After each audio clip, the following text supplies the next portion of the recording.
The younger son who told his father, "You're dead to me," probably thought he knew everything. It's like a seminarian who ventures out into their first parish. They are full of knowledge and self confidence until life catches them by surprise and they realize they're in over their heads. It's like a young adult who moves out of their parents' house for the first time and they think they can do just fine on their own, thank you very much. Then they discover their parents were a lot smarter than they originally thought they were. And so they find themselves calling home on a regular basis for encouragement and advice. It's like the young couple with stable jobs, a big house, two kids, and their life planned out perfectly. Then an unexpected illness comes along, or the termination of a job.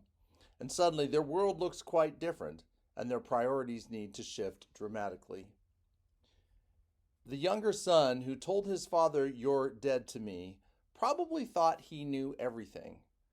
But before we judge him too harshly, let us recall a time in our lives when we thought that we knew everything as well.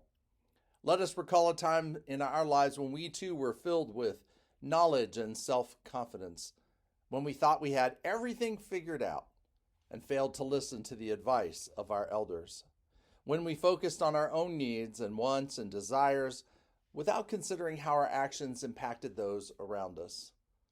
My dear friends, we are the younger son, whether we care to admit it or not.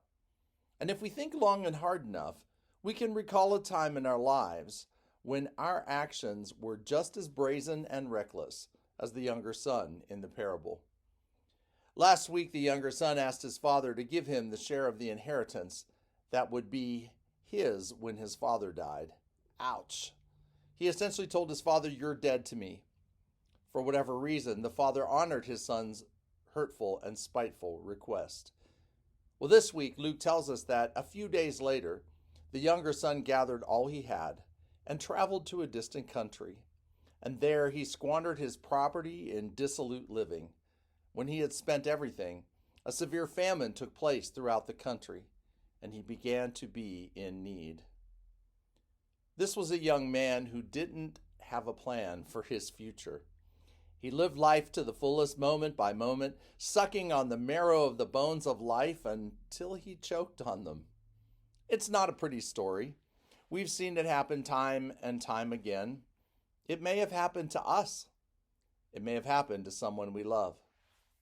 In its most destructive forms, it can end in alcoholism, addiction, abuse, and even death.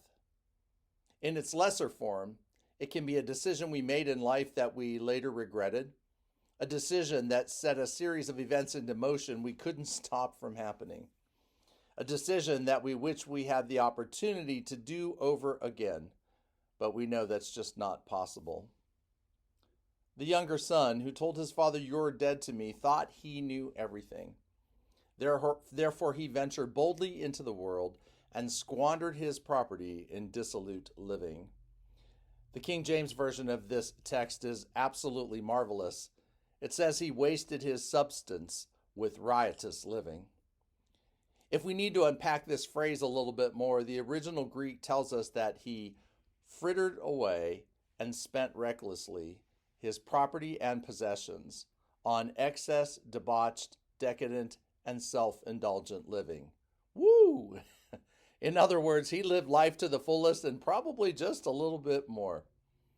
Well, later in our gospel lesson, the older brother imagines the details of what happened, saying to his brother that he devoured their father's property with prostitutes.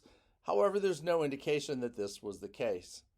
Jesus leaves the details open-ended, which is pure genius on his part.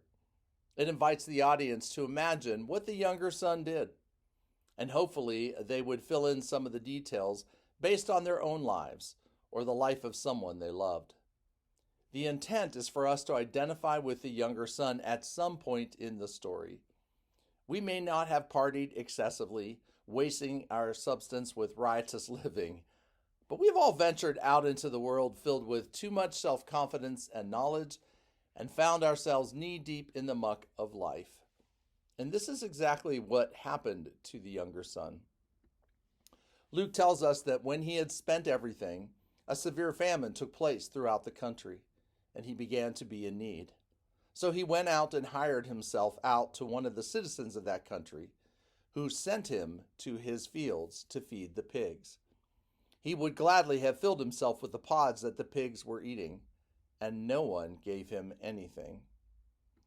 This young man hit rock bottom. One scholar I read this past week said the following about his employment status. He said, "To a Jew, no fate could be more degrading than to feed pigs for a Gentile master." In other words, he was in a minimum wage, thankless job with no health care and no retirement plan. It's the kind of job far too many Americans work today, who are clocking in 40-plus hours a week, and yet they are underemployed, unable to provide for themselves and their families. And this is why I love Jim Janik's image of the prodigal son story that you will see in color if you download the bulletin. You can take a look at this wonderful image from a really talented artist. It portrays the younger son as an employee at McDonald's with the golden arches above his head and an overflowing trash can at his feet. It may be our contemporary version of feeding slop to pigs, and I think the artist meant it to be thought-provoking, an indictment on our wasteful American culture. The younger son who told his father, "You're dead to me," lived recklessly and foolishly until he hit rock bottom. Then Luke gives us one of the most marvelous phrases in this parable. But when he came to himself, in other words, he woke up. The light bulb went off in his head. He found himself living with the consequences of his actions, and now he was ready to make a different choice. Hopefully, all of us can identify with the younger son at this point in the parable.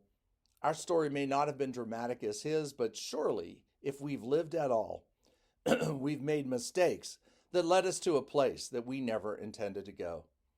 We found ourselves knee-deep in the muck of life, and we finally woke up. We made a decision to pick ourselves up, wash the mud off our lives, and walk a different path. Luke tells us the younger son said, "How many of my father's hired hands have bread enough and to spare? But here I am, dying of hunger. I will get up and go to my father, and I will say to him, 'Father, I have sinned against heaven and before you. I am no longer worthy to be called your son. Treat me like one of your hired hands.' So he set off and went to his father." My dear friends, we've all been there. We know this part of the story. Lutherans believe that we are simultaneously saint and sinner. We waste our substance with riotous living all the time, in big ways and in small ones. However, we also believe in the grace that welcomes us home. We believe in a loving Father who watches us wallow in the mud and longs for us to wake up to the love that has been there all along. But that's next week's story. Let's use this week to ponder the rebellion of the younger son and how his story is our story. Let us use this parable as a wake-up call to the many ways we live foolishly and recklessly, turning our backs on God, thinking that we know what's best for us. Amen.